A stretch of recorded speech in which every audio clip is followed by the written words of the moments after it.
Hear ye, hear ye. You are listening to an old-timey podcast. I'm Kristin Caruso. And are you telling me a shrimp fried this rice? It's Norman Caruso. And on this episode, I'll be talking about the kidnapping of America's best businesswoman. Part 3! Whoa! Oh! If you've been paying attention, she's been kidnapped and she's been rescued already. Yeah. Yeah.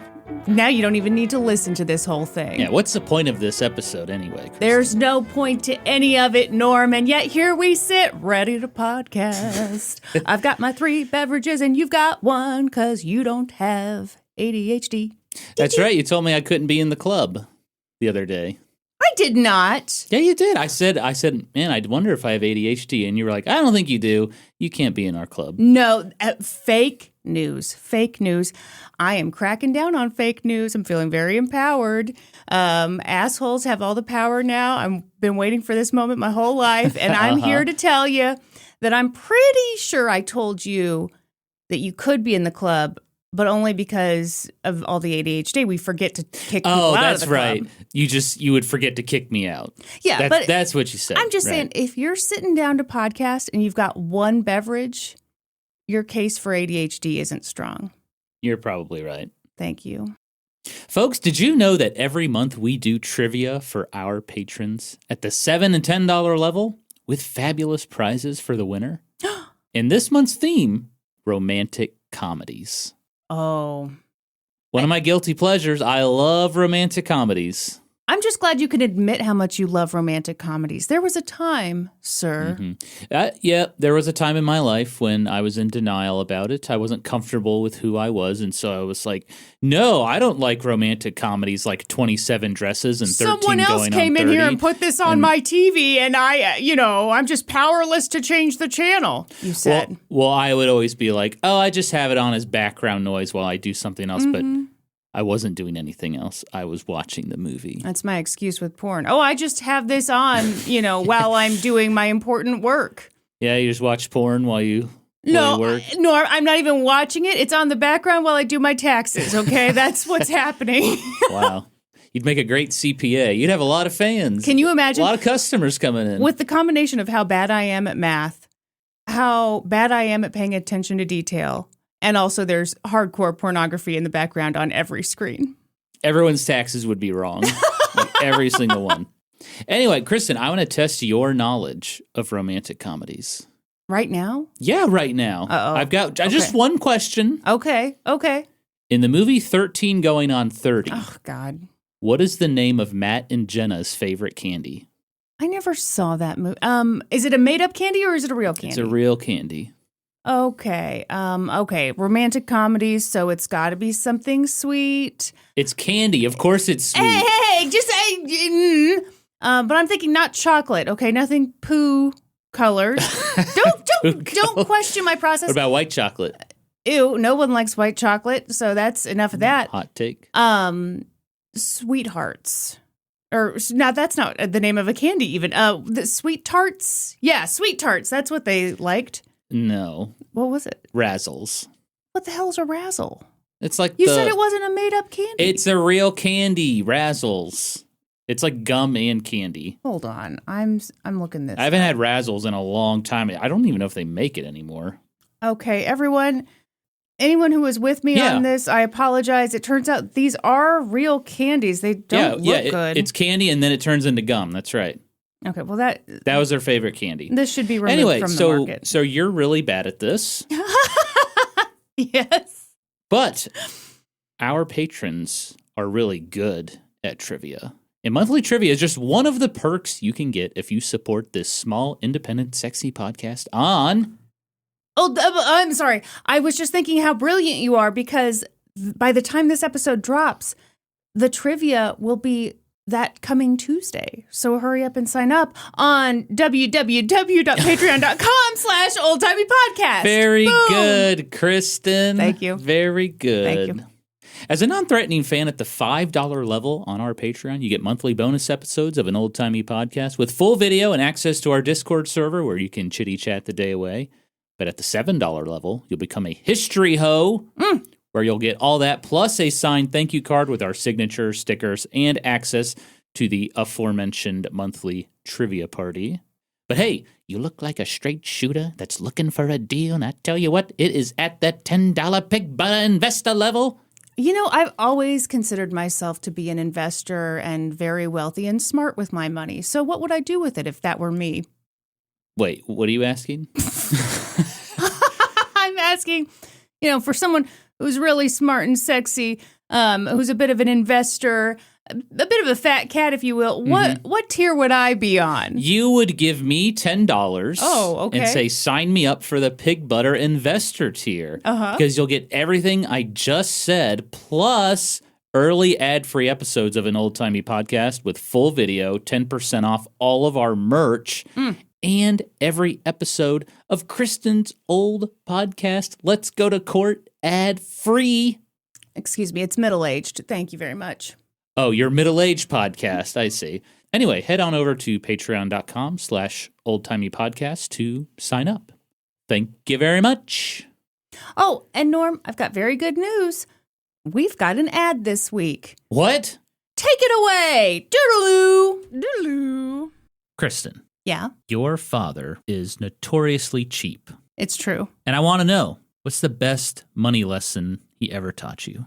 Oh, gosh. There are a lot of them. But since we're doing an ad for Acorns, I will say investing. You got to give your money a chance to grow. That's what it's all about. And you can give your money a chance to grow with Acorns. Acorns is a financial wellness app that makes it easy to start saving and investing for your future.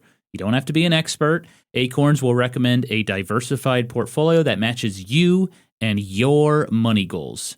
You don't need to be rich either. Acorns lets you get started with the spare money you've got right now, even if all you've got is spare change. It can also be pretty fast. You can create your Acorns account and start investing in just 5 minutes. Sign up now and join the over 13 million all-time customers who have already saved and invested over $22 billion with Acorns. Head to acorns.com/OTP or download the Acorns app to get started. Here comes the fast stuff. Paid non-client endorsement. Compensation provides incentive to positively promote Acorns. Tier 1 compensation provided. Investing involves risks. Acorns Advisors, LLC, an SEC registered investment advisor. View important disclosures at acorns.com/OTP. And we're back from the ad. Doodaloo. Doodaloo. You're competing with AI right now. I know. Your doodaloos. Which one's better, folks? Let me tell you something, Norm. AI doesn't capture the chaos that is happening right here all the time. That's no true. matter what. AI is like kind of soulless. You know? I thought you were going to say something offensive like logical and blah, blah, blah, and doesn't have porn running in the background of the CPA office. I mean, AI could do that if you asked it to, I guess. It's true. It's true. Norm, are you ready for this episode, or are you wanting to chit-chat some more? We wanting to have a good time? Let's get to the story. Oh, okay. Yeah, we chit-chat after the story. Oh. That's how we do things on this podcast. Rules. All right, here we go. Previously on an old-timey podcast. Oh, that's so much fun to say. Mm-hmm. Fashion designer and highly successful businesswoman Nell Donnelly and her chauffeur, George Blair, were kidnapped in the driveway of Nell's Kansas City mansion. Nell's husband, Paul, barely noticed that she'd gone missing. But when the ransom letters came in, he knew exactly who to call for help. His wife's boyfriend, prominent attorney and married politician James A. Reed. The situation was a little awkward. Earlier that year, Nell had become pregnant with James A. Reed's child. She wanted the two of them to divorce their respective spouses, but James refused. He aspired to become president of the United States. And we all know you can't become president of the United States once you've been divorced. Anyhow, plus, the Donnelly Garment Company was going gangbusters. It had more than 1,000 employees. It made millions every year. A scandal might ruin everything they'd all worked so hard to achieve. So Nell told everyone that she was going to Europe to adopt a child. In reality, she went to Chicago and gave birth to a baby boy named David. She and Paul presented David to the world as their adopted son. So yeah, things were weird. And then the kidnapping happened, and the ransom letters came in, and Paul knew that if anyone could put an end to that terror, it was James A. Reed. That's because at the time, Kansas City was run by a corrupt political machine that worked closely with the Kansas City Mafia. James owed his career to that political machine. He knew things. And so, when James found out that Nell had gone missing, he called up and threatened Kansas City Mafia boss Johnny Lazia.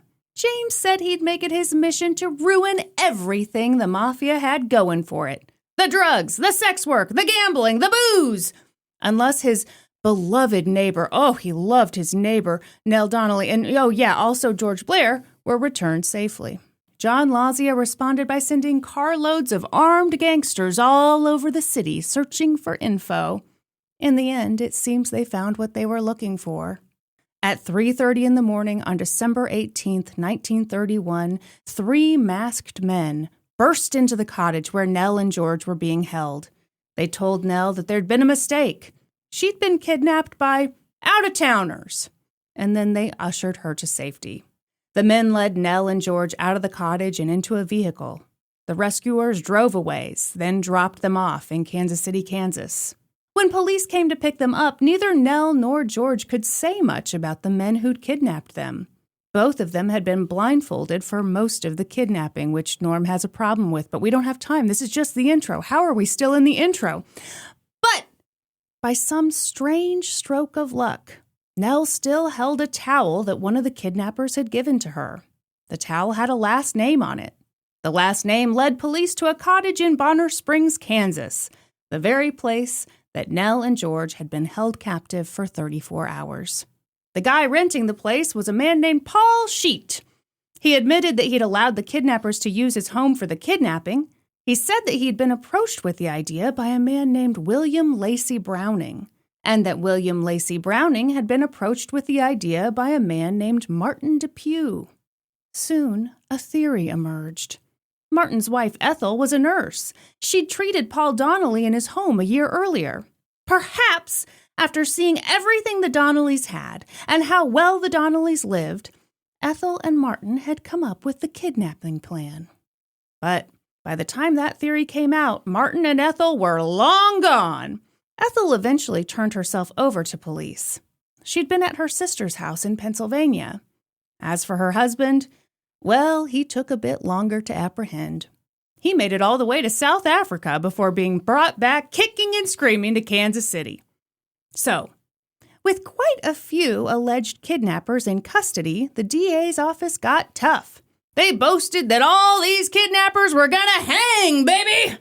But it didn't work out that way. You seemed really excited to say that. I did, but only because no one died, you know. Uh-huh. They put Paul Sheet on trial twice. The first time, the jury deadlocked. The second time, they found him not guilty. Meanwhile, with the threat of death looming overhead, William Lacey Browning, Martin Depew, and a guy named Walter Werner all pled guilty.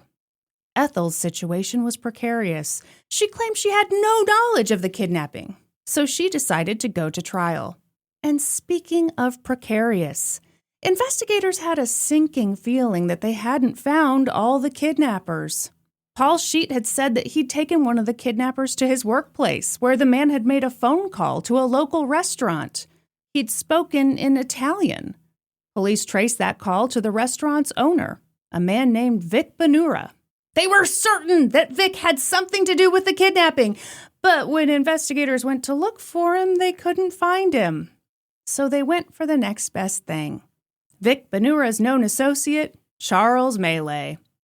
In this episode, Charles Melee goes on trial. So does Ethel. And the complicated love square between Nell and Paul Donnelly and James and Laura Reed collapses. Plus, we find out what happened to everyone in the end. Here we go! Woo, woo, woo, woo. Are we all excited enough? Would you really call it a love square? I feel like Laura was not really doing much. What what does that mean? Listen, buddy. To be in a love shape, You don't have to be an active participant. You just have to be in it. If you're married to one of the participants, this is affecting you. We need more participation in the love square. I bet. Now, if Paul starts banging Laura, now we've got a love square. That would be just ridiculous. I don't know why I draw the line there. Like, he's cheating on Nell constantly. Why would I have a problem with him going to Laura? If anything, it'd be convenient. He and James high five on the dog run as they pass each other. Yep. And everybody's getting banged. Everybody's getting happy. But that's not the way this story goes. Be back in 5 minutes. Ching! High five. Are you ready? I'm going to be really honest. That intro felt very long. It was a long intro. I didn't want to interrupt you. I appreciate it. You were like, clearly this train is moving. I'm not going to try to slow it down by throwing myself on the tracks. Nope. Absolutely not. Even though you would be such a beautiful old-timey woman tied up. Oh, thank you very much. That's probably the nicest thing you've ever said about me. What? No, I say lovely things to you all the time, and sometimes it's too much for you.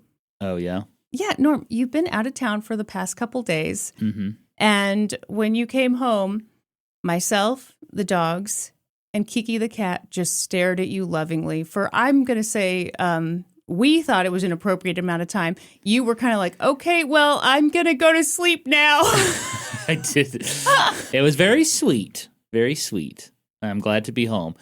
But I am very excited to hear the conclusion to this fascinating tale. All right, I'll tell you. Okay. Picture it. 'Twas 1932, and James A. Reed and the local DA's office were humiliated. Why?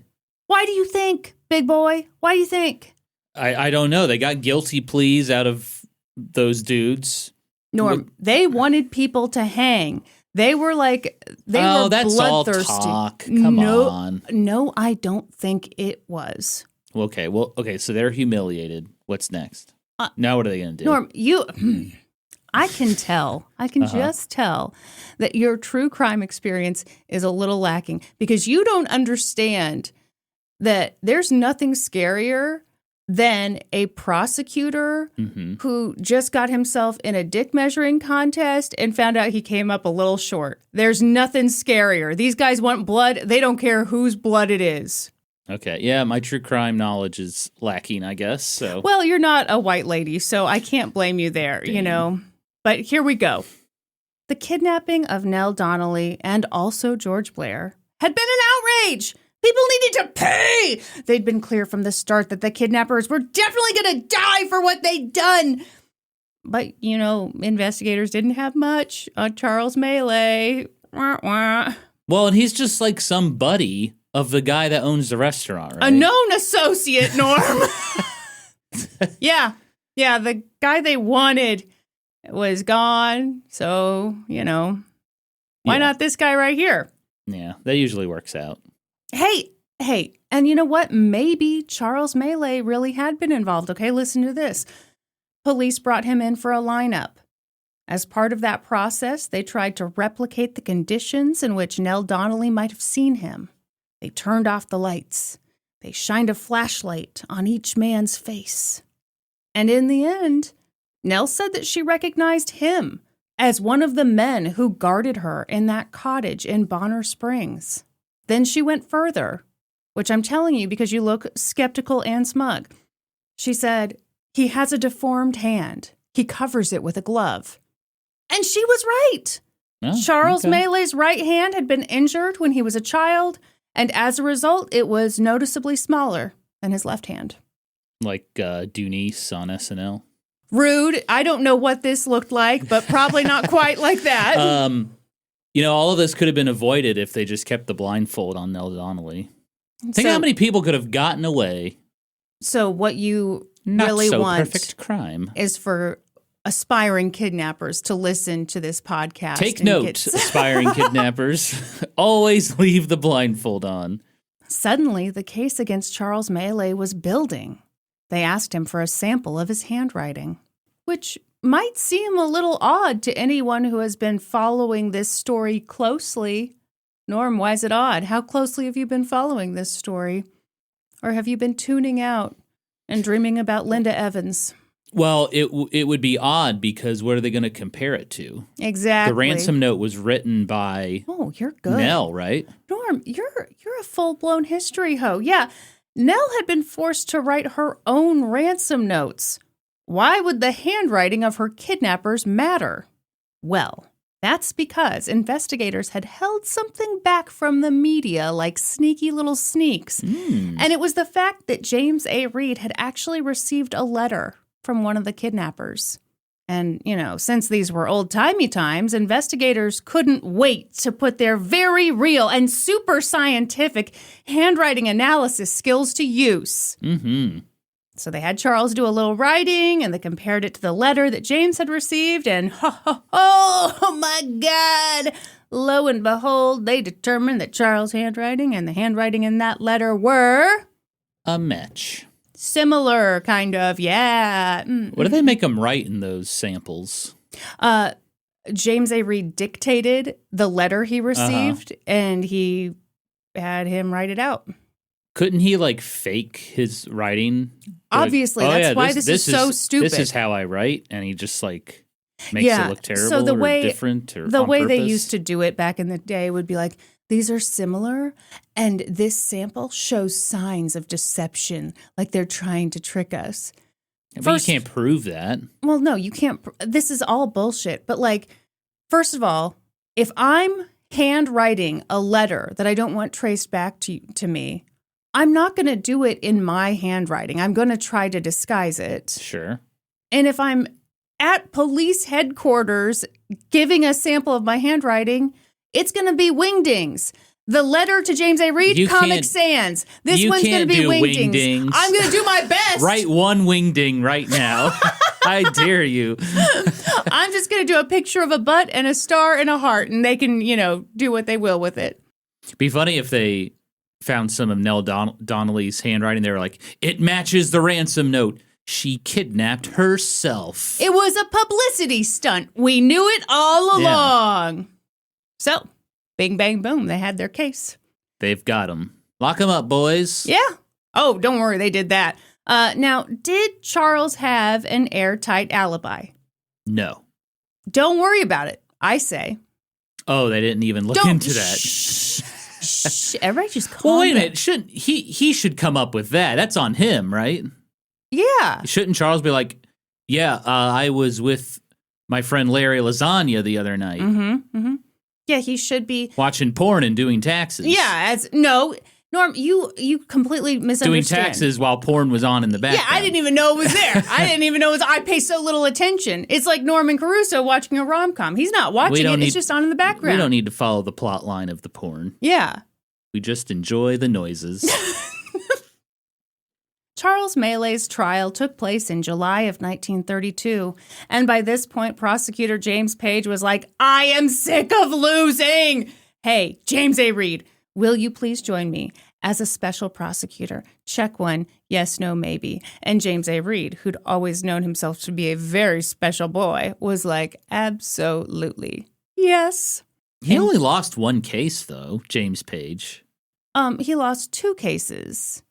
Well, and just one. Just the guy that was like, yeah, I was renting it to him, but I didn't know about the kidnapping. So the first case deadlocked. Yeah. I'm kind of counting that as a loss. That's not great if you deadlock. And then the second trial, he did lose. But the same guy. Yes. I am messing with the timeline a little bit here because these all kind of overlap.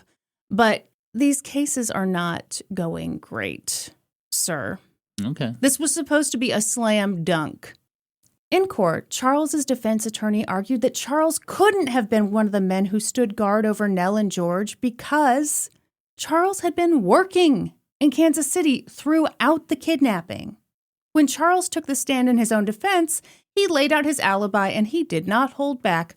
He said he couldn't have helped with the kidnapping because, frankly, he was involved in other illegal activities at the time.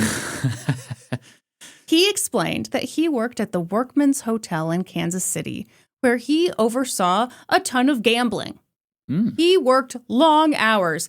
He oversaw betting on horse races during the day. Then at night, he handled all the gambling by dice. I don't know a better way to say that, but we all know what I mean. The gambling what? By dice, dice games. Mm-hmm. It would be hard to find an alibi, though, if he's doing a bunch of illegal stuff, because no one would want to incriminate themselves, right? Wrong. Multiple people testified that they saw Charles working in or around the hotel at the time of the kidnapping. If he wasn't at the hotel, he was at a nearby restaurant getting something to eat. When asked how it was even possible that illegal gambling could be taking place in sweet little Kansas City, witnesses revealed that the Kansas City police were bribed $400 every month to look the other way. Adjusted for inflation, $9,000 a month. That's it? Yeah, what? Oh, I'm sorry, Rich. That's not that much. Circle Drive, hot tub. What else you got, Norm? To bribe chains? a police force, that's all it costs? Well, Seems way too low. Okay, well, maybe you could start a whole new series where you teach people how to kidnap and you teach police how to take good bribes. Yeah, maybe I will. And they'll say, I thought you were a non-threatening boy. I'm full of good ideas, though. I would never do these things. Yeah. I'm all talk. Uh-huh. Yeah. That revelation was a little shocking and didn't reflect well on the people who had investigated Charles Melee. Mm-hmm. Another thing that the defense had going for it was the fact that Paul Sheet, who had confessed that he'd allowed the kidnappers to use his home for the kidnapping, was like, I can't identify this guy as one of the men who guarded Nell and George. I don't recognize him. Mm-hmm. You know what I think? What? I think James A. Reed tipped off Nell Donnelly about Charles and was like, we want to get this guy locked up. Yeah, he's got a little deformed hand. You think in the lineup? Yeah, pick him out. That's exactly what I think, too. I think that's what happened. That's funny. I was holding that back because I thought it was one of my tinfoil hat moments, but I really do think this kidnapping was extremely traumatic, obviously. Eyewitness accounts are always pretty faulty. They're imperfect for obvious reasons. Yeah. Even people who aren't witnessing something traumatic or going through something hard can have a tough time recalling exact details. Mm-hmm. And so, yeah, I think they found the guy they wanted. Or a known associate of the guy they actually wanted. Sure, and maybe they were like, what about this guy right here, Nell? This one. Oh, you want that one? Oh, good job. Yep, that's him. Yeah, especially if he has that alibi. Yeah, that's a really strong alibi. Mm-hmm. All this to say that the defense had a strong case. But things went downhill when it came time to compare Charles's handwriting to that of the kidnappers. The prosecution's expert witness had been clear. The handwriting was similar. What more do you need? So the defense did exactly what you'd expect them to do. They brought in their own handwriting expert, who said that the handwriting was different. The problem? Their expert was an absolute moron, total idiot named Dr. E.M. Perdue. Oh, well, why was he stupid? Well, hang on. I'm about to tell you in great detail, and you're going to love it. Dr. E.M. Perdue took the stand and brought a microscope up there, right up there with him. And on the stand, he took his time studying Charles's handwriting under the microscope, and then studying the letter that the kidnappers had written to James A. Reed. And after a while, he was like, yeah, no, these aren't the same. Very different. My expert opinion. When the time came for the prosecution to cross-examine Dr. E.M. Perdue, James A. Reed was like, stand down, James Page. Daddy's got this. So he got up and started asking Dr. E.M. Perdue about his credentials. And Dr. Perdue was happy to recite his accomplishments. He was like, yeah, I went to Heyman Homeopathic Medical School. I do everything. Physical therapy, osteotherapy. Oh, by the way, I'm also an attorney. Definitely a handwriting expert. There's literally nothing I can't do. And James A. Reed was like, okay, all right, great. Are you a member of the Jackson County Medical Society? And Dr. Perdue said, I object. He objected. And so then the judge, of course, was like, you can't do that? yeah, you're a witness. You can't object. And Dr. Perdue said, I have committed no felony. The attorney has no right to ask me that question. If I admitted to being a member of the Jackson County Medical Society, I would be guilty of a felony. What is this guy talking about? Exactly. What in the ever-loving hell is this man talking about? My God. Are you a member of the society or are you not? It's a simple question. What were those, like, bullshit medical schools called back in the day? Snake Oil University. No, I don't remember. It was, but yeah, there were a lot of... There were a lot of them, and it sounds like this guy went to one. Yeah, it's basically the, equivalent of, I went online for 3 weeks and now I'm a doctor. Yeah, he went to Education Connection. Got me with the right college for free. That's right. Here's what happened next. Are you ready? Yes. Reed. When did you study comparative handwriting? Perdue. I didn't study comparative handwriting. I studied all of those things under the microscope. Oh, dear God. Reed. What was the lowest magnification of the microscope you're using? Perdue. 30 times magnification. Reed. Don't you know you can't observe handwriting magnified 30 times under a microscope? In response, poor Dr. E.M. Perdue just did that weird little smile thing at the jury, like, when you're caught and you can't be like, okay, you caught me, and you can't be like, I hate you. You just have to sit there. Was he like Urkel? Did I do that? Basically. Oh, my God. And by the end of this exchange, the jury was laughing at him. Oh, dear God. At least find somebody a little more believable. He literally asked him, what credentials do you have as a handwriting expert? And he said none. Well, he didn't want to quite admit that. Here's the thing. I do feel this is what I hate in a court case. I bet you this guy was super cheap to get on the witness stand. Mm-hmm. And I bet you Charles Maylay did not have a lot of money for a defense attorney. Yeah. And this was the best guy they could get. And he looks like an idiot up there because he is an idiot. But that doesn't mean that Charles Maylay is guilty. Right. But in the eyes of the jury, what are they supposed to make of that? Mm-hmm. Yeah. It's 1932. Handwriting analysis is definitely science. Afterward, James A. Reed called up witnesses who were like, yeah, don't listen to that Perdue guy. He's dumb. You can't be an expert at everything unless you are the Cheesecake Factory, and everybody knows that. And that's literally what they said, which, Yeah. Yeah, the Cheesecake Factory does everything exceptionally well. Okay, you say that like it's a joke, but it's true. I'm not joking. I know it's not cool to love I've never the had a Cheesecake bad Factory. meal. Mhm. Never had a bad meal at the Cheesecake Factory. They do it all, baby, and we don't know how, and we don't ask questions. Other than, may I see that brick of a menu, please? It is a very large menu. Closing arguments were really ugly, and they didn't need to be. Ugly? Yeah. They name calling? What were they doing? Oh, yeah. In his biography on James A. Reed, the writer J. Michael Cronan points out that, again, the defense had a strong case.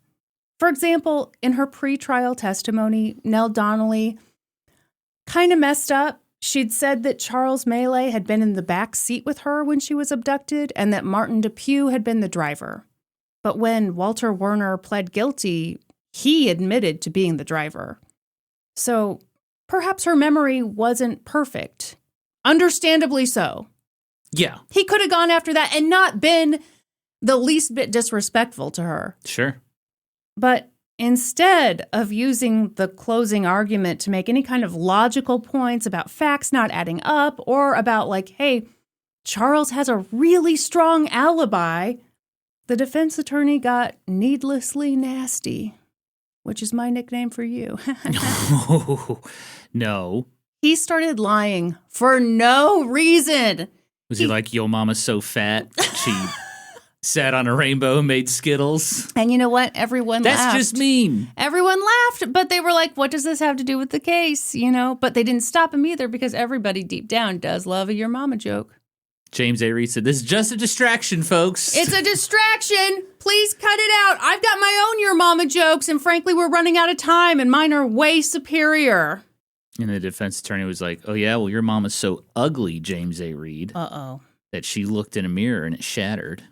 I feel like I brought this up before, but isn't that the reason you got expelled from school in elementary school? Somebody said a your mama joke and you punched him? Yes, someone insulted my mother. Yeah, And I punched him right in the face. Yep, he deserved it, 3 days suspension. He got 1 day for provoking me. Really? Yeah, he got 1 day. I got 3. Okay. Yeah. Okay. I felt really cool because some of my classmates had to hold me back. Shut up! Are you serious? How many had to hold you back, Norm? 2. Wow. 2. Mm-hmm. And then, my mom was super mad at me because I got suspended, obviously. But then I said, here's why I got suspended. Yeah. I was defending your honor. Right. And you know what? My mom wasn't that mad at me anymore. Really? I think she kind of liked that I defended her honor. But I had to spend 3 days at my mom's job. She was like a secretary at a church part-time. Boy, that sounds thrilling for you. It was so boring. Did you drink up all the grape juice, eat up all those crackers? Nope. She made me sit in a chair and just do homework. And I was not to talk. Oh. And it was really boring. And you've been on the righteous path ever since. Well done, I never got Norm. suspended again. Learned my lesson. Very good. And I've gone down a path of peace and nonviolence, non-threatening, some might say. Has anyone insulted your mother since then? I guess not. I can't think of an instance. So he's not been tested, folks. I'm just opening it up. If anybody's got a your mama joke, let's great. see Now we're going to get your mama jokes in the reviews and comments, insulting my mother. And you're going to have to go all over this world punching people. Yep. All right. That's it. I'm flying out to you to punch you. I've never been to Utah, but I'm going now. Wow. I just got punched by the gaming historian. Spending $1,200 to come punch you. He's taller than I expected. Yeah, I get that a lot. Anyway, let's get back to the story, please. Okay, so this defense attorney was being needlessly nasty. Yep, the yo mama jokes. He said that the kidnapping had all been a publicity stunt for the Donnelly Garment Company. That's A lot of people thought that. He said that Nell Donnelly ran a sweatshop, which ran off the work of underpaid little girls. Well, that's not true. That is bullshit. Those are all lies right there. Yes. James A. Reed should have said, this is preposterous. Reprehensible. Should have stood up and Well, here's what he did. flopped his dong on the table and said, well, God. here we go. By the time the defense finished their closing argument, James A. Reed was so pissed off that when he gave his closing argument, he referred to the defense attorney as a creature. This creature over here. In the end, the defense's tactics didn't work. The jury found Charles Melee guilty, and he was sentenced to 35 years. Are you kidding me? No. Yeah, I bet he's innocent. I say we do a retrial. Great. Mm-hmm. We contact the Innocence Project, say, we need to look into this. And they'll say, sir, that case was from 1932. They're like, we are really more concerned with people who are actually alive and actively incarcerated right now. And we're like, fine, I guess. Because, they've made a good point and we actually agree, but we can't let go of our anger.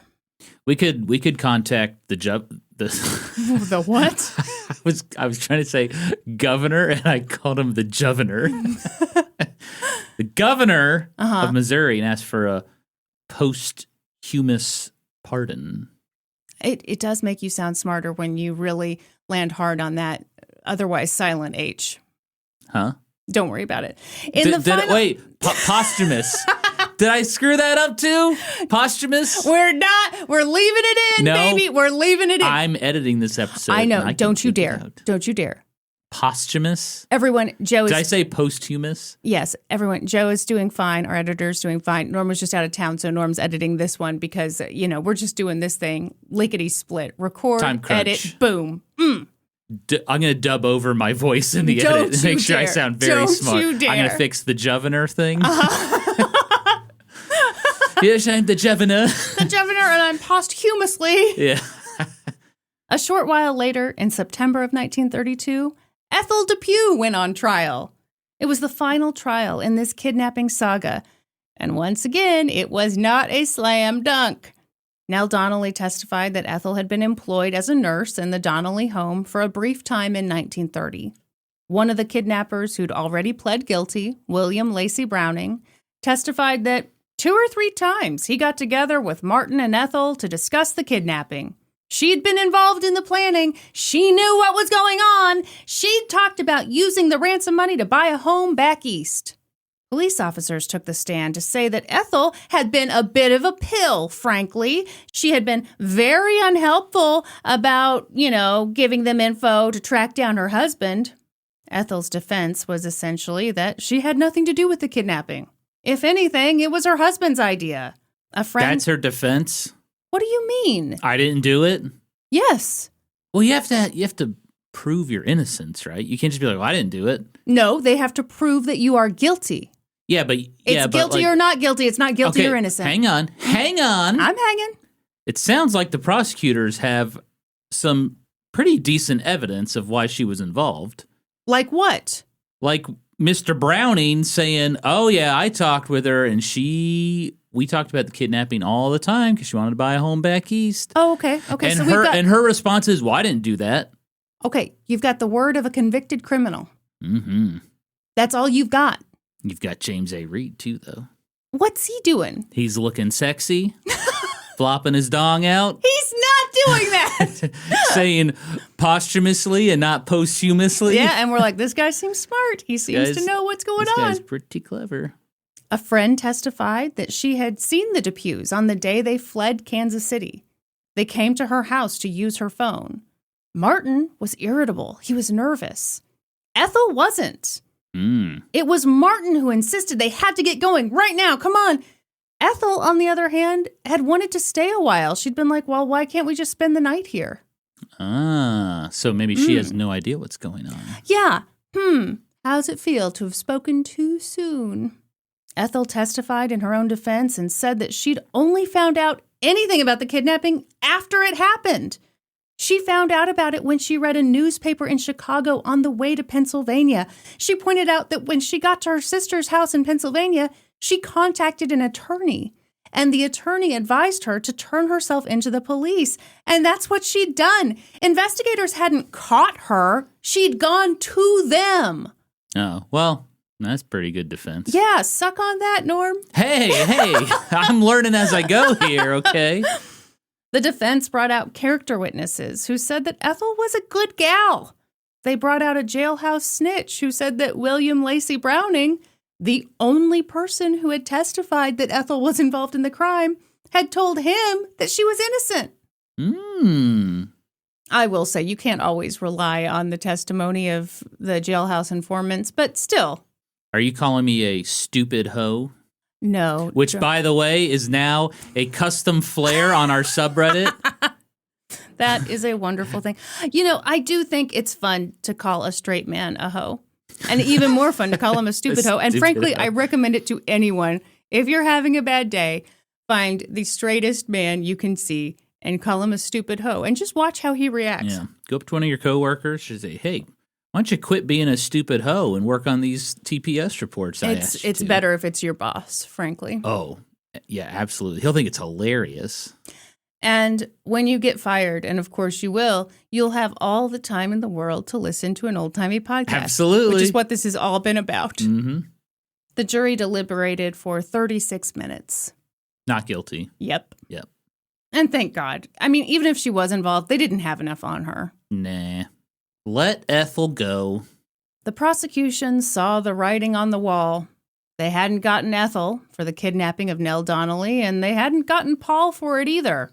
And if they couldn't get either of them for the Donnelly kidnapping, They sure as hell weren't going to get them for the kidnapping of her black chauffeur, George Blair. Oh, yeah. What about him? Yeah, what about him? Did those people ever get charged for kidnapping him, too? I believe they got charged, but these trials were just about Nell. And I think that the hope on the prosecutor's part was, we're going to get him to hang. And, if that happens, well, then who cares about the other charges? Yeah. But yeah, again, if you can't get them for Nell, you're not getting them for George. Well, absolutely. It was wonderful that Nell Donnelly and George Blair had survived the kidnapping, but they didn't really get the justice they'd been looking for. And it's possible that when the justice system took over, it did more harm than good. Charles Maylay, who'd been sentenced to 35 years in prison, always maintained his innocence. And Martin Depew and Walter Werner, who'd admitted their guilt, told anybody who would listen for years that Charles had not been involved in the kidnapping. They had done it. We did it. He didn't. What about Charles's known associate, Vic Bonnaroo? They never found him. I looked through newspapers.com. He skipped town. He slunked out. I couldn't find anything. And it's kind of a common enough name that you don't want to make assumptions when you see the name pop up elsewhere. Obviously, I'm assuming if you're on the run for a kidnapping, you don't pop up the next town over and use your real name. But yeah, I mean, Vic Bonnaroo won the Pine Box Derby at the local Boy Scouts chapter. And it was a brief moment of glory before he was arrested and taken back to Kansas City. Yeah. But again, I should say... We got the wrong guy. This guy's 8 years old. Yeah. I don't think it's him. Again, though, I should say, we can't assume he was guilty either. No. Here I am defending a guy I'm just curious about the guy that called the restaurant. I was curious, too. Talked in Italian. Uh-huh. Mm-hmm. So they maintained that for years. This guy didn't do it. He really didn't. Did he ever get out of prison? Yeah. Yeah, they all did eventually get out of prison. I'm so intrigued by old-timey times. They really wanted to kill you, but if they didn't kill you, they'd be like, we're putting you away for 35 years. And sure enough, like 12 years later, you'd get out and go have a normal life, which seems okay to me. Doesn't seem okay for Charles. He shouldn't have been in there in the first place. Well, no, I agree. Do you? Yes. Because you just said it seemed okay to you. I mean, in terms of not locking people up forever. All in all, 1932 was a big year with all the trials and plea deals and acquittals. As we go on, we remember the acquittals. Da da da da. But it was also a big year personally for Nell and Paul Donnelly and James A. Reed. The love triangle. Oh, sorry, love square. There's Laura in the corner. Oh, yeah. Anything you want to say about her? Nope. Okay. In October of 1932, James's wife, Laura, died. And he was like... oh, no. This is horrible. These are tears coming out of my eyes. No, I'm sure he was sad. A few weeks later, Nell told her husband, Paul, that she wanted a divorce. Yep, there's the opening she needed. It was complicated. They owned the Donnelly Garment Company together. Sure, it was largely Nell's creation, but Paul had certainly helped. It had been his initial and significant financial investment that got the company off the ground. That's right. But he was the credit manager at some shoe company, right? That's right. Yeah. I think it was called Nike. No, Barton's, equally popular. Got my Barton airs. But Nell had done the lion's share of the work since then. She was responsible for ensuring that the company thrived while Paul was away at war. She was the one who created the handy-dandy apron, which kept her factory open year-round during the Great Depression. It was her eye for design, her commitment to quality, her vision for a factory that offered high pay and unheard-of benefits that had allowed the company to thrive. But still, Paul had been there. He had contributed. And there's an argument that without his initial investment and support, Nell Donnelly might never have achieved what she did. Mm-hmm, sure. So, Nell did what she had to do. she bought Paul out of the company for $1 million. Adjusted for inflation, $23 million. Oof. That's a hefty price tag. It is, but I was thinking at this point they were generating about $3.5 million in profit annually. So it does sting when you see the numbers, but I don't know. It might be fair. Might be better than fair. I wouldn't say it's fair. What would you It's say? a lot of money, but like, don't you have to like valuate the company? And it's usually like what your profit is for 5 years, and that's kind of the value of your company. Oh gosh, I don't know. So if they're making how much in profit? About $3.5 million. Yeah, so you could like valuate the company as worth like $15 million. Mm-hmm. So he should get like $7 million, maybe, or something like that. That's a ton of money, right? But you know, if he was offered $1 million and he was like, yeah, I don't have to work again, right, and I don't have to be in this weird love trapezoid or square, whatever. Hexagon, sure. Yeah. You know, maybe it was worth it to him. Yeah. Their divorce was final on November 15th, 1932. In it, Nell got sole custody of the couple's adopted son, David. Yeah. By the way, everything I know about business is from Shark Tank, so if anything I just said is wrong... Then go after Mark Cuban. No, I'm just saying, if any business major has just heard what I said and we're like, that is not how you evaluate a company... Yeah, I don't know what I'm talking about. I probably heard it on Shark Tank, and I was like, yeah, this is definitely right. And it's funny, in theory, I feel like we should know more about this. But the other thing I think we know is that, yeah, there can be a formula that exists. But if there are bad feelings, if someone wants to be, has something else in their head, they don't have to agree to anything at all. Sure. And, they could be like, hey, I don't want to wait 70 years for Shark Tank to come on and teach us how we should do this. I'll just take the $1 million. Yeah, like I said, he could look at that number and be like, yeah, whatever, that's fine. It was all playing out so perfectly. The dominoes were falling into place. Laura died. Then Nell got divorced. Oh, no. But maybe everything fell into place a little too perfectly? A little too quickly? Because people were talking. And since Nell Donnelly and James A. Reed were celebrities, the gossip didn't stay contained to Kansas City. Good history hoes might remember the name Walter Winchell from my Lucille Ball series. And from the Hitler series. Was he in that one too? Yeah. Good grief. Yeah, a lady wrote to his radio show and said, I saw Hitler in the diner. And Walter Winchell sent the letter to the FBI. Okay, very good of him. Mm-hmm. Walter Winchell was a nationally syndicated gossip columnist and radio dude who announced Lucille Ball's pregnancy before even Lucy was aware that she was pregnant, and who helped us hunt down Hitler, who was definitely in a diner downtown. Mm-hmm. Looking real nervous. Mm-hmm. The dude was big on gossip, small on ethics. And so, just 2 weeks after Nell's divorce was final, Walter Winchell wrote a little something for his gossip column. It read, "Wonder if there's anything to the buzz that Mrs. Donnelly of Kansas City, who was kidnapped last year, and ex-Senator Jim Reed may merge." Well, got news for you, Walter. They've been merging for a couple years now. When James A. Reed saw that column, he lost his shit. He wrote a letter to Walter Winchell that read in part, "A man who will couple another's name with a woman when the ashes of that man's wife are scarcely cold is about the lowest order of animal life."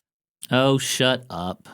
Yeah, it sounds a little defensive, doesn't it? Yeah, it does. Mm-hmm. It's like, dude, you were cheating on your wife. Yeah, you were cheating on your wife for years. Yeah. And yeah, this looks bad, but guess why it looks bad? Because you've been doing something bad. Because you've been a bad boy, James Reed. Ironically, Paul Donnelly was the first one to officially move on. On February 14th, Valentine's Day, 1933, just a few months after the divorce, Paul married a young woman, very young woman, woman half his age, Oh? named Virginia George. She was an actress, and she'd been born in Wichita, Kansas. And according to multiple newspaper accounts, it seems that the Donnellys had funded Virginia's studies. So, perhaps Paul had been in her life for a little too long. That's how I read it. Funded her studies. Yeah, all the newspapers were pretty cagey about this because, you're talking about people with a lot of money, and you're going to do a little innuendo. One newspaper account read that Virginia, quote, had been a protege of his in her studies of dramatic art. Yeah. Their marriage definitely raised some eyebrows. And they got married? Yeah. Wow. Norm, are you paying any attention at all? I didn't know they were just dating. Paul's hell dating no. this young woman. They got married? No, they went down to Miami, Florida. They had themselves a good old time, and they got married on Valentine's Day. Ooh, okay. And they said, "Oh, is your father going to walk you down the aisle?" And she said, "How dare you? This is my new husband." Kristin. Such a hater of age gap love. I do not like it. There was a lot of talk about Virginia being a gold digger. But I think that the really interesting thing about their marriage was the prenup. In it, Paul acknowledged that he had a drinking problem and could be unreliable. Wow. And so they had it in writing that if Paul became unreliable, Virginia would be entitled to withdraw money for herself. Interesting. I found that fascinating. Yeah. I'm guessing he's never going to get help for his drinking. If you put that in your freaking prenup. It really made me... These people were really... They didn't just show all their cards. And I kind of wish they had because I'm curious. But it made me wonder about Paul. Like, was that something she really pushed for? Or did he have an awareness about himself that he was like, I've got a problem. I'm probably not going to be a good husband, but I don't want you to be in a terrible position where bills can't be paid, where you can't have what you need, what you need. Right. So Paul and Virginia went off east to have a lovely time. And just 10 months later, on December 13th, 1933, Nell and James hosted a dinner party at Nell's swanky Kansas City apartment located at 5049 Warnell Avenue, Kansas City, Missouri. It's called the Walnuts, or maybe just Warnell. I don't know that it's Warnell Avenue. Road? Yeah, there we go, sure. It's the Walnuts. Oh, yeah, those apartments. Mm-hmm. Yep. Those are very nice. So she got rid of her house? Well, this was after the divorce, Yeah. so maybe they sold the house. I don't know. The thing is, Nell Donnelly had plenty of money. It would not shock me if she had the house, the apartment, the whatever, What are we doing with this dog run? What the hell are we doing with this What are thing? we doing? They invited about 20 of their friends for a dinner of venison and duck. And as soon as everyone finished eating, they were like, okay, everybody stand up. We have news. Clinking glasses. Nope. Oh, look, how convenient. We invited a judge to the party. Oh, we're getting married. Yeah. Jesus. This ain't no dinner party. It's a wedding. Woo. A surprise wedding. And boy, was it a surprise because the groom was 72 and the bride was 44. So surprised. Ah! Had a heart attack. Yep. For real? No. He lived. Did he have a heart attack? No, he didn't have a heart attack. He got married. Oh, well, you said yeah. Well, that was a joke. There's nothing funny about heart attacks, Kristin. Right. Which is why I wouldn't have made that joke if he did die of a heart attack. Mm-hmm. But That's he fair. didn't. Instead, he just had venison and duck. Maybe he just chose one or the other.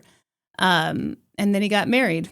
Was he in on this? I'm guessing he was in on this. Norm. I guess he would have to be Yes. to say yes if he's getting married. I am like, Yeah, are you okay? yeah, I'm okay. You're a little off. You Yeah. look a little undercaffeinated. Uh-oh. Do Well, I've you- got my tea here. Okay, well, you better drink up, big boy, because you are looking a little out of it. Uh-oh. Boss is getting upset with me, folks. Mm-hmm. Trying to impress my hot boss. Nell and James, despite having a big flapping age gap, did seem to have a very happy marriage. Don't describe it as a big flapping age gap. Oh, that's how all these other sources said it. I just, copy and pasted their judgments. I'm not judgy at all. No. Their union meant that they could both finally live together with their biological child. That is good. Yeah. Little David was 2 years old when his parents got married. And people around Kansas City definitely gossiped about the possibility that he was their biological child. I read something that Harry Truman and James A. Reed really hated each other. And at one point, Harry Truman wrote a letter to his wife being like, if that dude F's with me again, I might have to confront him with what I know. And the author was like, we can't say for sure what he knew, but it was probably this. Really? Yeah. Man, Harry Truman blackmailing James A. Reed. But James and Nell were committed to the lie. Nell had adopted David in Europe, for sure. And so when James married Nell, he went through the process of legally adopting his own biological son. Oh, my God. Which, for those keeping track at home, means that little David had the very unusual distinction of being adopted by both of his biological parents years apart.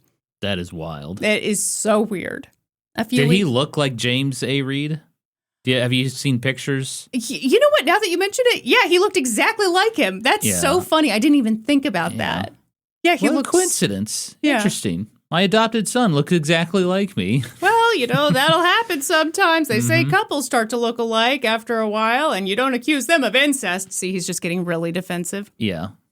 I do think it helps, though, when the dad is super, super old. Because I think a lot of the time...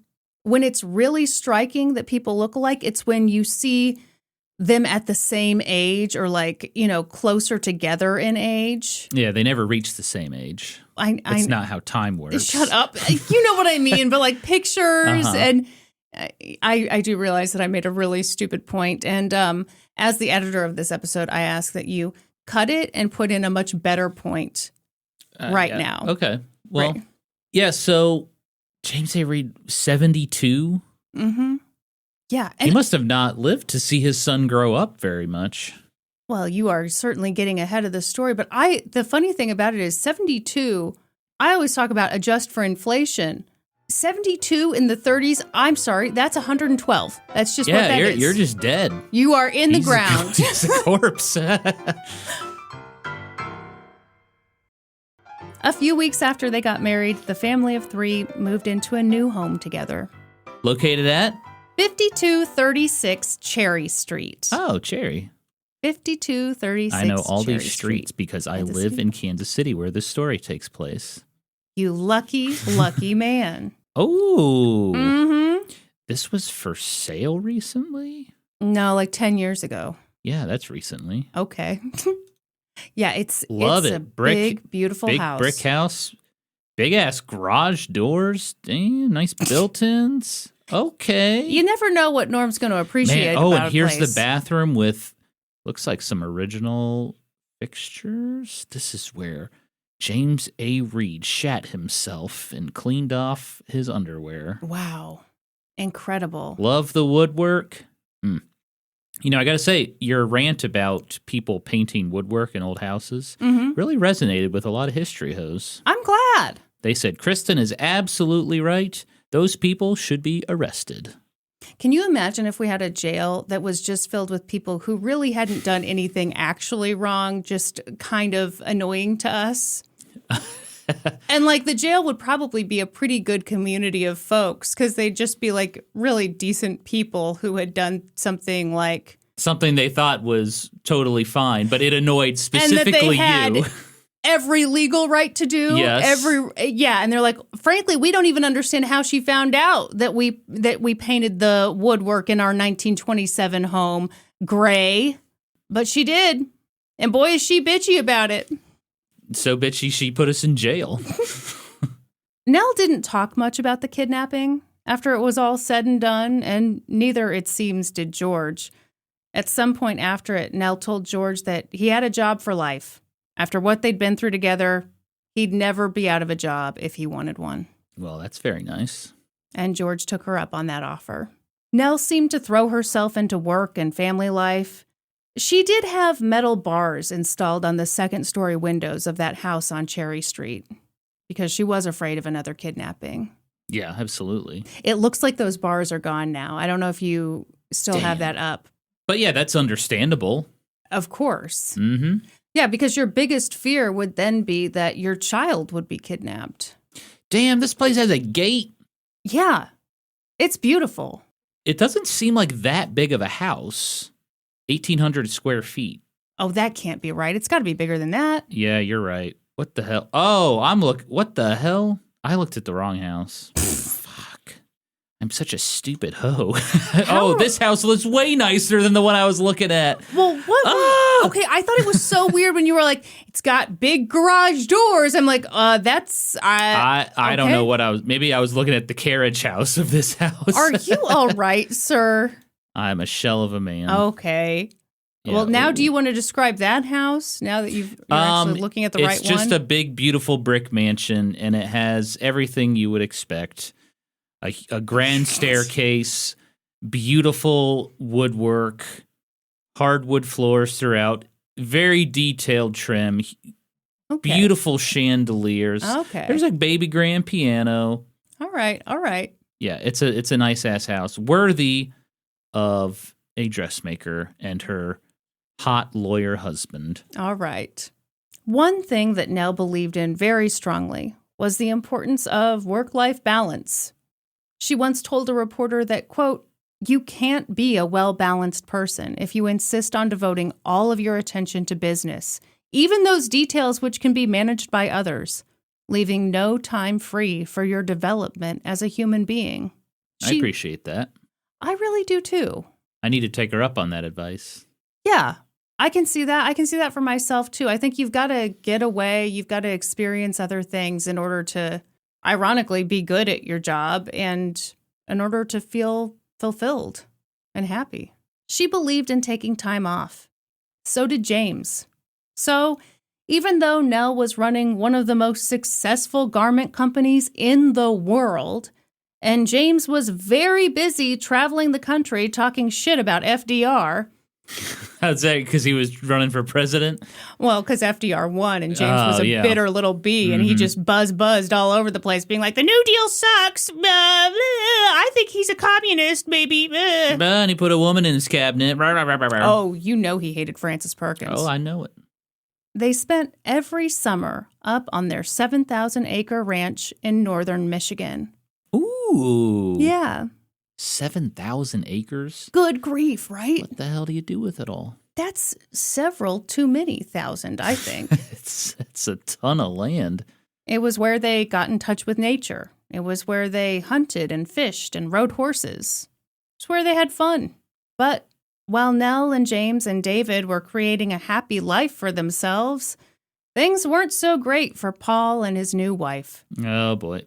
You may remember from the first episode in this series that Paul was rumored to be sterile, and he was rumored to know that he was sterile.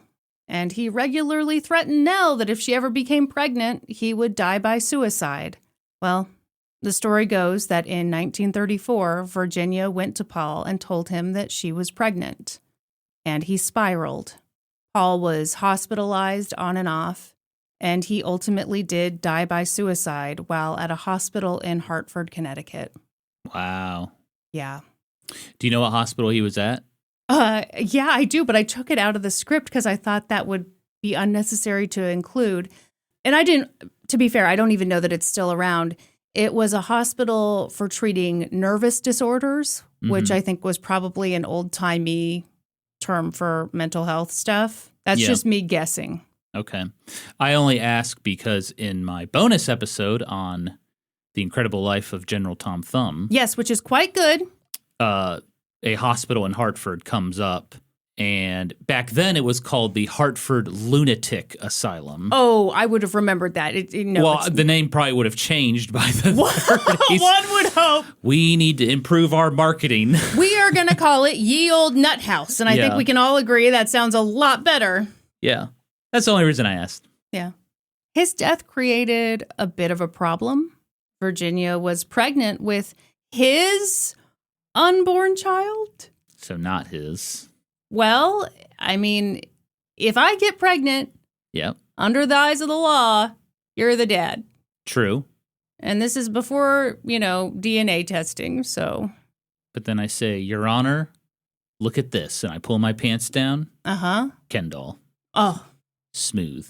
And the judge says, that is mighty smooth.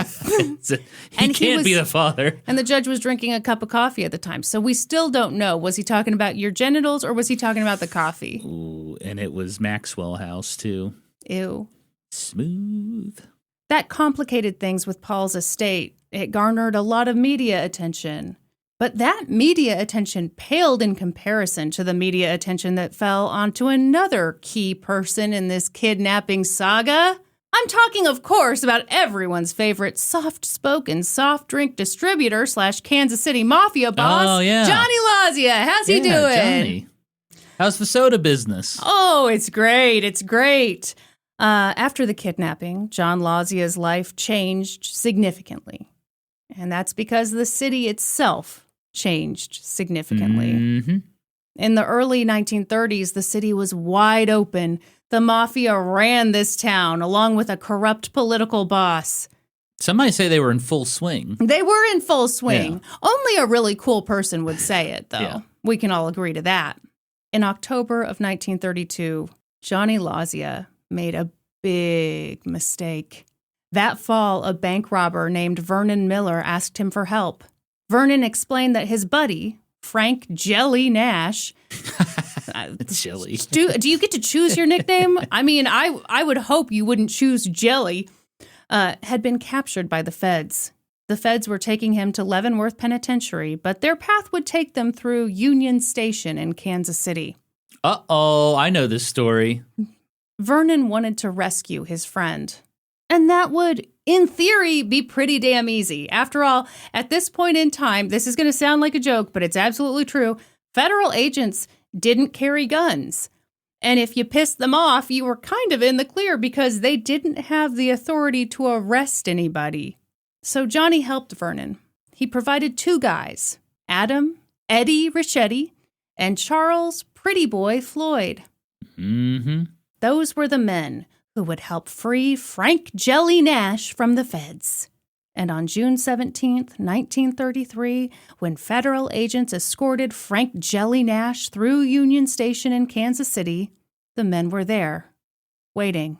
And wow, they messed up. They messed up badly. They killed 4 officers, and ironically, they also killed Frank Jelly Nash. Those murders created a huge scandal. The event is now known as the Union Station Massacre. Mm-hmm. Some people call it the Kansas City Massacre. And it was thanks to that massacre that federal agents now carry guns and are able to make arrests. Yep. Big deal. It was kind of ironic. The whole reason that John Lazia had been so helpful in rescuing Nell Donnelly and George Blair from the kidnappers was that he hadn't wanted anyone looking at Kansas City. He hadn't wanted anyone, especially anyone with any kind of federal authority, to start looking at all the stuff he had going on in the city. But the Union Station Massacre put Kansas City under intense scrutiny. And as a result, the corrupt political machine that ran the city, the machine that had worked with John Lazia, and in no small part thanks to John Lazia, withdrew its support for him. He was officially no longer under any kind of special protection. And so he got in trouble for the thing that all mob bosses eventually get in trouble for. Taxes. Yep, tax evasion. Here's the thing, though. John only went to prison for a year. But when he got out, he didn't have that unshakable power that he'd once held. And so, one night in the summer of 1934, he went out on the town with his wife Marie and his trusted bodyguard, a man named Charles Carollo, a.k.a. Charlie the Wop. Oh my God. After a long night out, Charlie the Wop drove John and Marie home to the Park Central Hotel, located at 300 East Armour Boulevard, Kansas East City, Armour. Missouri. Yeah. Yep, I know this building. Are you looking at the right building? Are you looking at a Quick Trip? It says, no, it says Park Central. Yep. In front of it. This is definitely the right building. Yeah, so he was doing the kind of thing, it feels like it was way more common back in the day, where people would just take up residencies at really nice hotels, and that's what he had. Yeah. Charlie parked the car, and John got out of the vehicle. Marie started to get out, too. But then 2 men jumped out of some nearby bushes. They had guns. John pushed Marie back into the car. He yelled for Charlie to drive away. Charlie did as he was told. He sped away as the gunman shot Johnny Lazia again and again and again and again.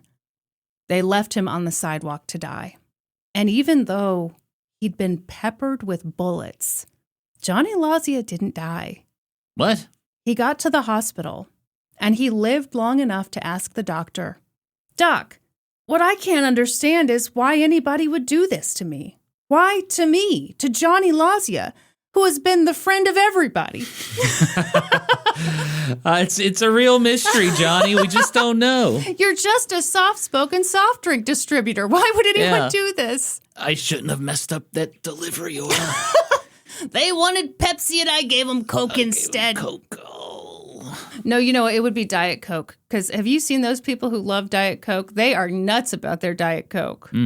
Has a very distinct taste. It's true. Yeah, even like if you offer them Coke Zero, Diet Coke drinkers will say absolutely not. They start insulting your mama, and all of a sudden, everyone's in trouble, all because you offered Diet Pepsi when they wanted Diet Coke. John Lazia's murder was never solved, but so he eventually died from the bullets. Yeah, those were his last words. Okay. A subsequent study of the bullets in his body determined that they were remarkably similar to the ones used in the Union Station massacre. Which led people to wonder if it was members of his own gang who'd killed him, perhaps. Yeah, I've seen The Sopranos. We know how this goes. I know how. We're basically experts. Mafiosos go down. Yep. You lose alliances, can't be trusted anymore. Just a few years later, Tom Pendergast, the political boss who ran Kansas City, had his own downfall when he went to prison for tax evasion. Income tax evasion. Man. And you know what's crazy? What? Is that when they were investigating Tom Pendergast, are you about to make a stupid joke? The CPA had porn on, but it wasn't back then. It was on the radio, so it was literally just the noises. Sure. And in retrospect, Tom was like, "I shouldn't have trusted that guy. He said he was paying attention to my taxes, but you know what? I think he was just there listening to that porn on the radio." And that accountant's name, H&R Block. Another fine Kansas City company. His parents named him H&R. Not Henry. Little baby H&R. Yeah. The famous Block family. All this to say that over the course of the 1930s, the city changed. It changed a lot. And for Nell, the change was for the better. She thrived. In 1935, Fortune magazine named her, quote, possibly the most successful businesswoman in the United States. Wow.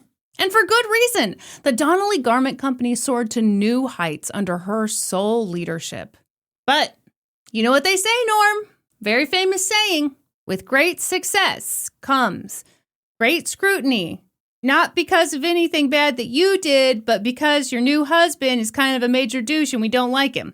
What happened? That's the saying. And is that? I don't think that's an actual saying. Yes, it is. It's just like upset the apple cart. Okay, you didn't know that saying, and everyone came forward where they were like, Norm, that's a real saying. This one right here is also a real saying. Yeah, apparently it was in the movie Hot Fuzz, the apple cart thing. Yeah. Yeah, I've never seen Hot Fuzz. Are you serious? Yeah. Is this the one movie that I have seen? I think that it you've is. Not seen? It's the one movie you have seen and I have not. I love Hot Fuzz. I know you do. You've talked about it before, actually. You may recall that in 1932, James A. Reed had yet another unsuccessful run for president of these United States. Yes. He lost to some no-name loser named Franklin D. Roosevelt. And James didn't handle it well. Throughout FDR's time in office, James A. Reed traveled the country talking shit. Talking shit here, talking shit there, blah, blah, blah, blah, Your blah, mama blah. jokes. Nonstop. Nonstop. If FDR loved something, James A. Reed hated it. And the opposite, too. FDR was pro-union. So guess what? James A. Reed hated unions. Well, that's stupid. They're both in the same political party, right? Yeah. Well, that's just crazy. Yeah, I'm not a fan of James A. Reed. Yeah, but he is hot. I mean, So I'm a fan of that. okay. You're nice to look at, James. James. But you wouldn't be a great president. As a little revenge for James A. Reed being such an ass about unions, the International Ladies Garment Workers Union made a concerted effort to unionize the Donnelly Garment Company. They'd already unionized most of the Kansas City garment manufacturers. I think it had been pretty easy. You know, if you're working in shitty conditions, of course you want a union. Yeah, but Nelly Dawn had very good working conditions. And I remember you mentioned in the first episode that, like, they were one of the few to not unionize. Right. Because things were so good. Yeah. Coffee and donuts every day in the break room. I am going to go over the benefits. I do think it is so funny that she offered benefits that were unheard of at the time. Medical, she offered, tuition. She paid for people's kids to go to college, but you're like, she offered donuts. I would do anything for her. It's the little things that go a long way for me, okay? It's true. It's true. So they'd already unionized a bunch of Kansas City factories, but the one they wanted was the Donnelly Garment Company, because they wanted to hit James A. Reed where it hurt. Mm-hmm.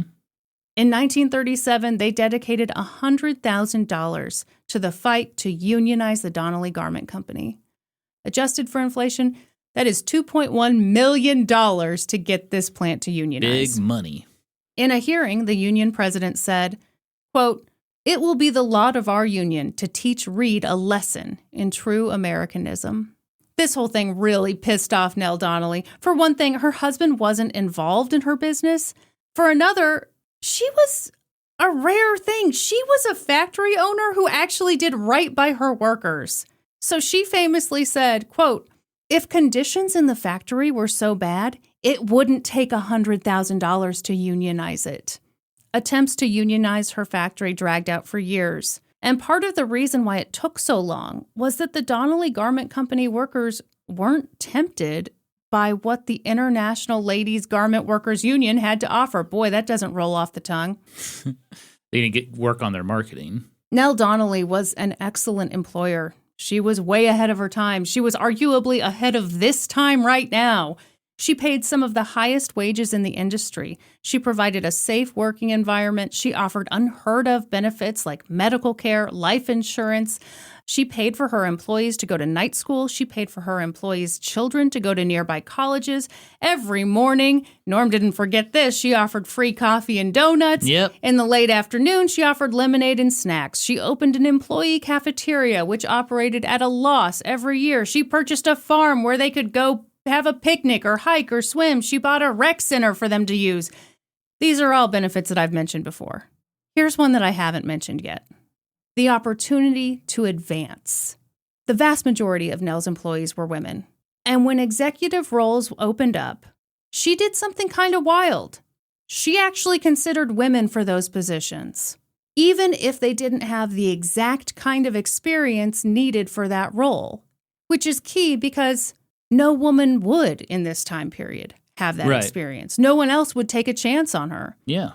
So, for example, Nell hired a woman to work in the payroll department. And she had a pretty basic job, but Nell noticed that this woman was very detail-oriented. She paid attention to everything, very hard worker. And so when Nell needed a new factory manager, she hired that woman for the job. She was like, these skills will translate, and she'll work hard. She'll figure it out. The head of advertising had a similar story. She had started out as a stenographer, but Nell had noticed her talent and thought, okay, I think that could work for a much higher position. So all this to say that the people who worked for her were treated well, paid well, and believed that they had opportunities to advance. And that's why, as the debate over joining this union raged on, a lot of Nell's employees signed a loyalty pledge. In fact, the Donnelly Garment Company employed 1,300 people, and 1,294 of them signed that loyalty pledge. 6 of them? Yeah, 6 of them didn't. They used it to form the Donnelly Garment Company Workers Union. For the next 7 years, a legal battle ensued over whether the Donnelly Workers Union, which wasn't really a union, could keep going. It was a loyalty union. I do want to say, and I said this in the first episode, but I'll say it again. I am totally pro-union, and I don't mean to paint this picture-perfect image of her as an employer, because obviously nothing's perfect. But I do think this is so fascinating. I think that the vast majority of the time you do need a union. Absolutely. But there are cases like this where it genuinely seems like it wasn't necessary. Mm-hmm. Because she was treating people well. Yeah. In a perfect world, unions wouldn't be necessary. Right. But most of the time you need them. Yes. Especially in this country. You definitely want to protect the workers.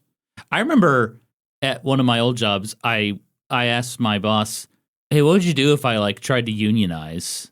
And he was like, oh, we'd just fire you. Yeah, that's what happens, Yeah. Unfortunately. Mm-hmm. I was pretty shocked by that. You were?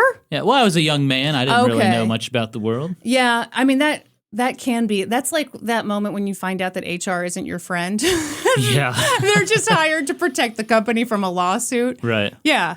No, that's rough. The idea that you could be trying to get fair treatment for yourself and your coworkers, and that would get you fired. There's a reason Kansas City doesn't have a Starbucks on the plaza anymore.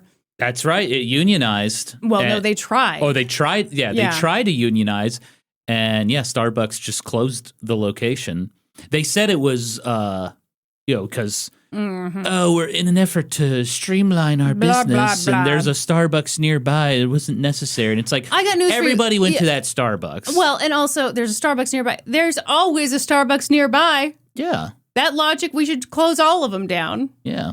When the United States joined World War II, the Donnelly Garment Company made clothes for the U.S. military. I saw one source that said they made exclusively underwear, but I couldn't find the citation. But, I'm sharing it because that is just fun. The GIs. Look at my cute undies Oh my gosh, I got. mine has a ruffle. These aren't Mother Hubbard undies. I like how you said the U.S. joined World War II, like it was a fun activity. Can I join? What's the way to say it? Entered? Entered World War II, yeah. Well, okay. I don't know. I've never heard it say the U.S. joined World War II. Fine, we'll come along. God, you didn't have to do the Pearl Harbor thing. We were thinking about coming in anyway. That's my impression. So, they're making undies for the GIs while also making dresses for the ladies on the home front. And it was kind of funny. I mean, just like the Great Depression, the Great War, Nell got creative in the face of hard times. Okay, this is a ridiculous story, and I pray to God that it is true.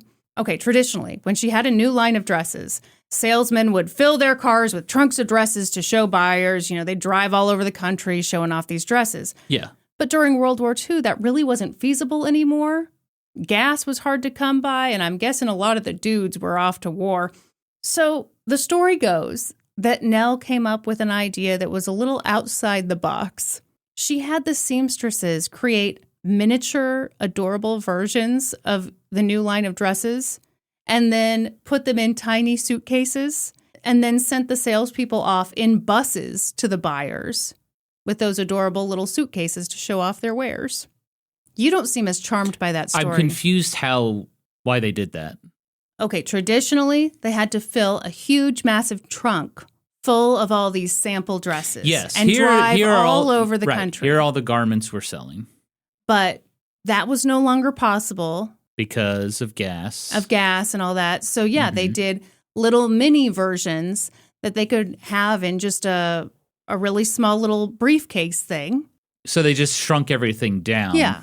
Honey, I Shrunk the Dresses. But they still have to drive everywhere. They took buses. Well, couldn't they just put full-size garments on the buses and show those off? I mean, maybe that was harder to do. I don't... Listen, Norm... I'm just confused by this strategy. I thought it was a great, adorable story. Ma'am, I think you're going to look great in this dress. What is this, a dress for ants? It's tiny. No one can fit in this. Lady, you're a stupid hoe. I can tell you that right now. We're going to blow it up big enough for you to wear. You're going to love it. You're going to look great. You're going to love the way you look, ma'am. I'll move on because you were not as charmed by that story as I anticipated. Nell's factory was efficient. She borrowed ideas from auto manufacturing plants and aviation plants and applied those ideas to her garment factory. And it's a good thing they were so efficient because Nelly Dawn fashions flew off the shelves. And despite incredible growth, Nell never lost what had made her company so successful in the first place. Customers continued to love Nell's fashionable, size-inclusive, well-constructed, and yes, inexpensive clothes. Mm-hmm. Under Nell's watch, the company pushed the envelope. I'm not sure what year this is from, but I'm including it because, again, I find it to be a charming story. Let's see if you're charmed. Okay. In one of their spring fashion shows, a model wore a lilac-colored dress. Oh, she looked so good, but you need a little something extra, don't you? What color's lilac? Purple? Light purple. Okay. And she rocked the runway with a French poodle that had been dyed to match her dress. Oh, very cute. Okay, you like that story? Yeah. Mm-hmm. I love it. By the way, where's James A. Reed? Is he still alive? Hold on.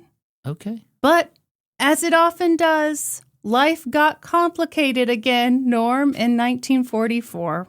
That summer, they were out at Reed Ranch in Fairview, Michigan, and James insisted on going out fishing that morning. It was raining, and Nell really didn't think it was a good idea. But she always knew that when it came to her husband, there were some things you could tell him and some things you couldn't. And you just couldn't tell him what to do. You couldn't tell him he couldn't go fishing. So James went out fishing in the rain, and he developed pneumonia. He died that summer, just 2 days before David's 13th birthday. He was 84? Oh, gosh, I don't know his exact age, but yeah, he would have been in his 80s for sure. Yeah. Nell later said that the years she spent married to James were the happiest of her life. But with the love of her life gone, Nell pressed on. By 1947, the Kansas City Star reported that the Donnelly Garment Company was the largest company of its kind in the world. Wow. Yeah. Right here in Kansas City? Isn't it unreal? I'm just waiting to hear what happens because this company does not exist anymore. It makes me really sad. It makes me really sad to have grown up in Kansas City and to have never heard of this woman, had no idea. And it was the largest company of its kind in the world. And it was right here, and we have no idea. Yeah. So it must have had a very quick downfall. Mm-hmm. Is that nervous? It earned $14 million every year. Its New York counterparts made $6 million a year if they were lucky. Adjusted for inflation, Nell's company was making about $197 million a year. Shoo.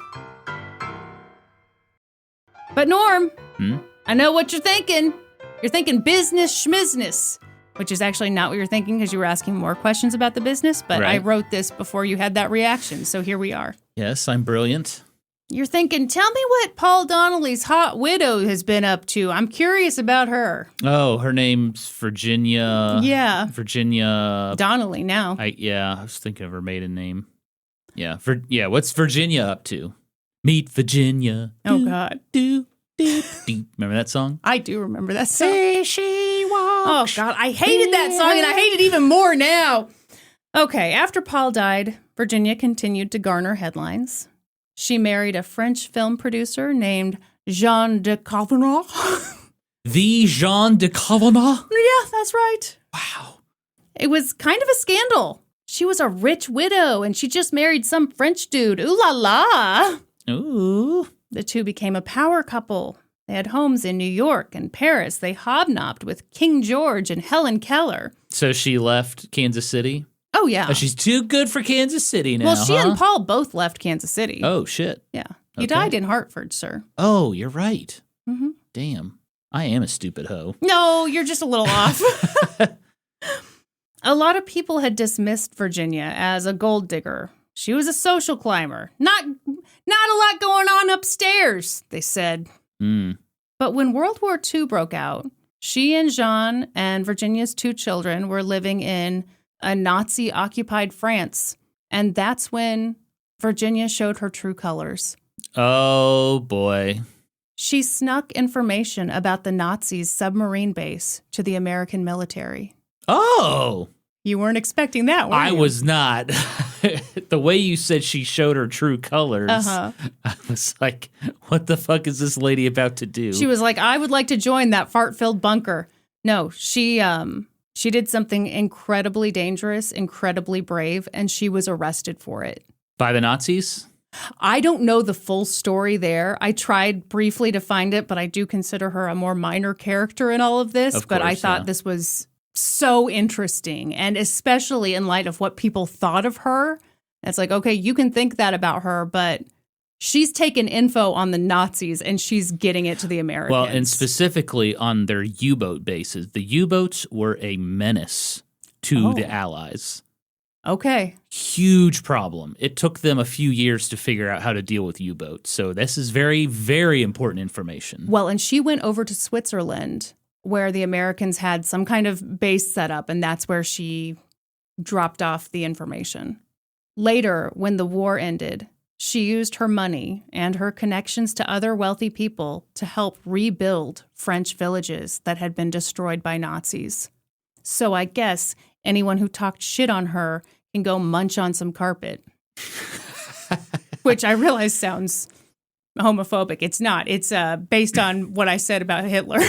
Yeah, there's the rumor that he was he would eat carpet when he was super mad. Yeah. Turns out I was a little misguided. Don't worry about it. Anyhow, it's just a mistranslation. But anyway, Nell ran the Donnelly Garment Company until 1956, at which point she sold it and retired. She was 67 years old. She'd had an incredible career. All in all, she'd created 75 million dresses. She'd run the largest dress manufacturer of the 20th century. At its peak, an estimated 1 in 7 American women wore a Nelly Dawn dress. Wow. Yeah. I looked them up on eBay. I did too. I mean, they're cool. Yeah. You can still get them too, like from the 40s, and they're very stylish. Some of the advertisements are just gorgeous. And it's just cool to think of like, yeah, this was for normal American women. This was not some highfalutin thing. Yeah, this was not a JCPenney dress. This was for the average American. Yeah. You wish you could go to JCPenney. Yeah. But the new owners didn't do the company justice. Under their leadership, the factory workers decided that maybe they did need a union after all. Yep. Came in, said, coffee and donuts every morning? No, we're not doing that anymore. In 1968, they finally joined the International Ladies Garment Workers Union. With Nell Donnelly gone, the company just wasn't the same. And ironically, the thing that drove the company into the ground was the very thing that Nell's instincts had told her years earlier not to do. The new owners took the fabrics that belonged exclusively to Nelly Dawn.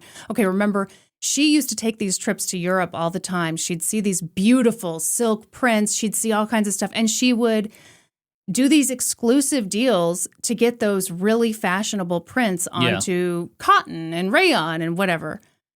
Well, these new owners decided to take those exclusive fabrics and sell the fabric so that in theory, anyone could make their own shitty version of a Nelly Dawn dress. Yes, don't license it.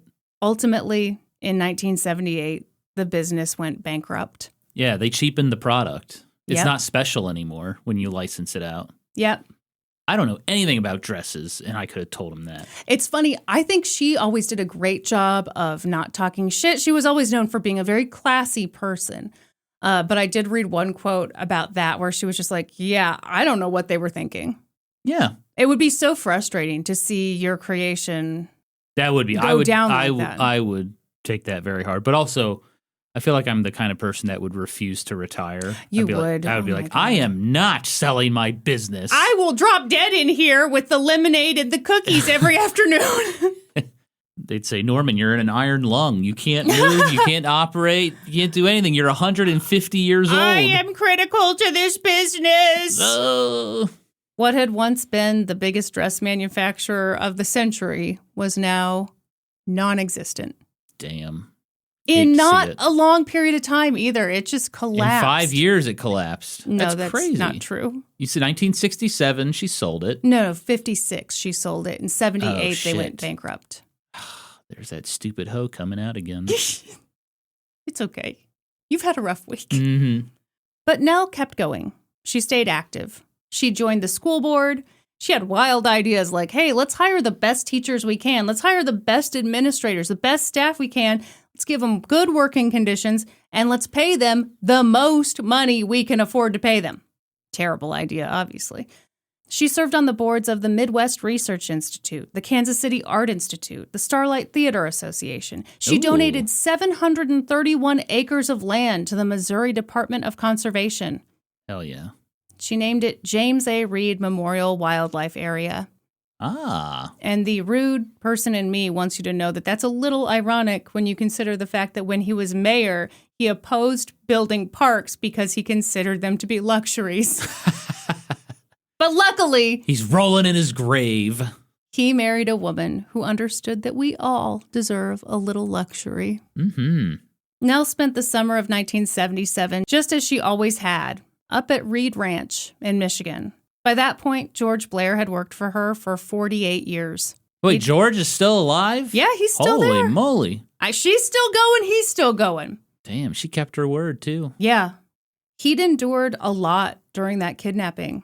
It was always his life that had been on the line.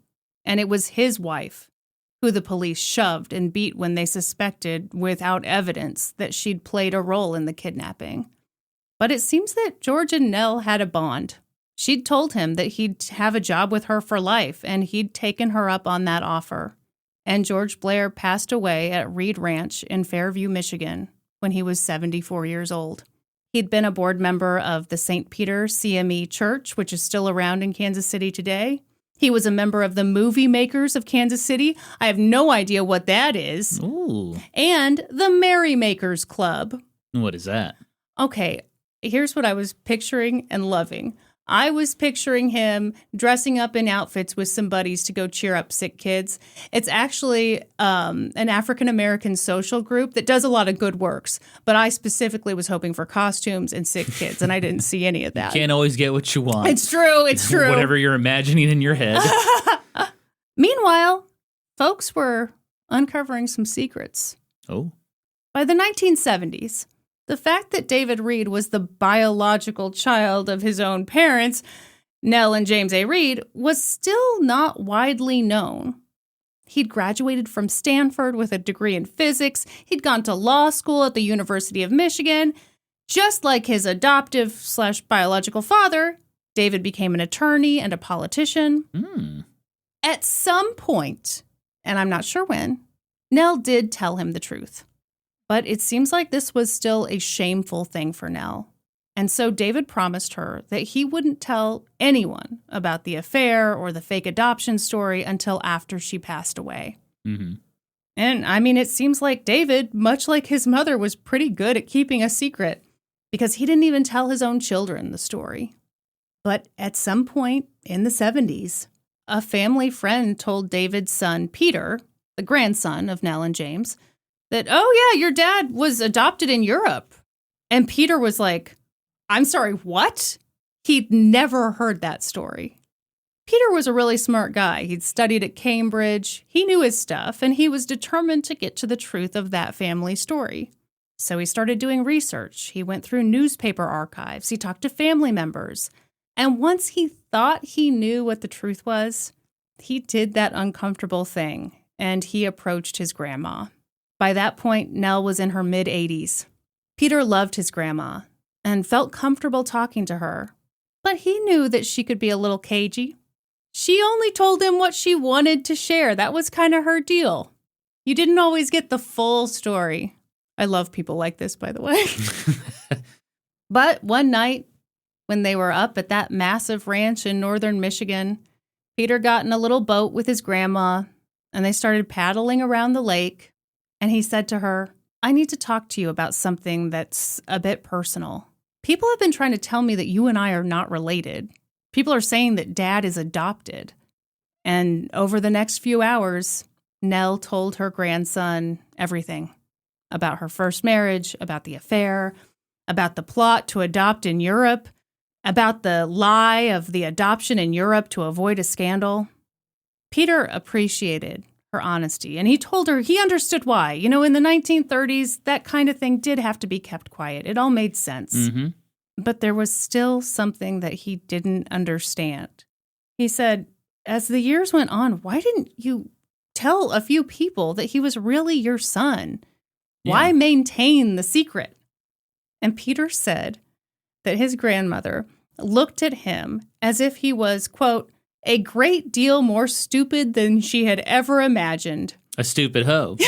And finally, she just shrugged and she said, we expected them to figure it out. And that's how, decades after James A. Reed died, decades after those lies were first told, that the family learned the truth. And then, in 1981, when Nell Donnelly was 92 years old, she made the news again for shooting the first buck of the season. It was a 7-pointer. 92? She passed away 10 years later in 1991. Good God. She was 102 years old. Adjusted for inflation. I know, right? She's 1,000 years old. She's a deity.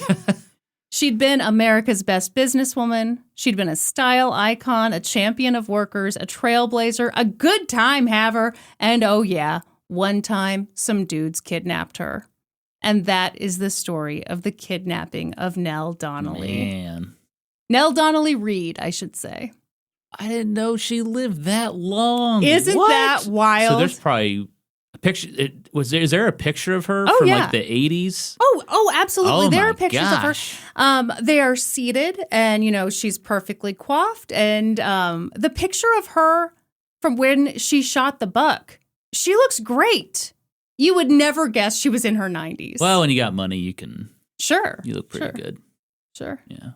I love the Where Are They Now stuff. I do too. Yeah, that's like one of my favorite parts of like wrapping up a story. I thought it was fun. I was a little nervous about like, how do you follow a logical timeline in all this? And I'm realizing there are things I missed. Almost everyone who went to prison for the kidnapping got out in the late 40s. Mm-hmm. So they didn't serve, you know, life sentences. Yeah. Savannah Blair, George's wife, died about 10 years after he did. Mm-hmm. I think it would be so wild to have grandparents like this at that level, and then you hear this story that maybe you're not even related to them, and you start digging and you hear the truth, and the truth is so much wilder than fiction. By the way, Reed Ranch is still around today. You can go rent a cabin there. What? Yes, look it up. Relax and rejuvenate in the peace and solitude of Michigan's North Woods. Reed Ranch. Oh, look. And there's a picture of James A. Reed with Nell Donnelly in what looks like an old-timey limousine. Isn't that cool? Very cool. I believe it was for sale recently. Yeah. Should we buy it? Well, I said recently, it's been sold. And I think we make them an offer they can't refuse, is what I'm getting at. I feel like we don't have the money for it. So what else could we offer, you think? Should we go up to them and be like, look, we are soft-spoken soft drink distributors, and I think you know what we're really saying here. Mm-hmm. Why don't you clear on out of here? Yeah. Or you'll be sleeping with the fishes, Yeah. as they say. Yeah. Yeah, we'd have to really push the Patreon. Everyone, we're going to need you to all get 3 friends and then have them get 3 friends and them get 3 friends. And, you know, it's for a very worthy cause. It's because Norm and I want to own a ranch. We want to buy 7,000 acres in northern Michigan. Now, do we hunt or fish or do any of those? No, we don't. Well, you've done a little fishing in your time. Mm-hmm. I personally find it all very gross and slimy. Yeah, well, I think what we can do is as people, you know, donate to our cause of owning 7,000 acres in Michigan, we can give out little plots of land to the history hoes. We'll just have a big old-timey compound. Oh, okay. That sounds like it could be the subject of a future documentary when inevitably the power goes to our heads Yeah. And we turned it God. into, it would turn weird and sexual real fast. I give it a month. Well, I mean, you're watching porn while doing taxes. Again, so. I'm not watching. It's just on in the background. Okay. Uh-huh. Okay. Well, do we want to talk about anything? Sure. What do you want to talk about? I guess I should reveal why I've had a rough week. Only if you want to. Folks, I got a call from my mom saying my grandma wasn't doing very well. She's been in and out of the hospital recently. Yeah. She's been having some problems, and my mom called me on Monday and said, "Hey, grandma's not doing well." And the hospice nurse said, "Yeah, probably by the end of the week, Yeah. she might be passing." Yeah. And so, Kristin and I talked and kind of made a plan. And I was like, "All right, I'm going to go up there The next day. Yeah. Tuesday, and we'll just, We'll figure it out. we'll figure out the recording stuff." So I woke up early Tuesday morning, loaded up the car. Right when I was about to head out, Mom called me again. Grandma passed away. Yeah. So it was a rough week. Yeah, and you went up. You went ahead and went up. And I still went helped up with everything. Yeah. So I went up and got to be with my mom, and my sister came too, and it was nice. Very emotional. Did the funeral arrangements. My grandma had a very grandma kind of funeral arrangement. My sister was appalled at what my grandma picked out. But my grandma had all this picked out years ago. Yeah. But it was very basic. It was like, I want to be cremated. Put me in this nondescript black box.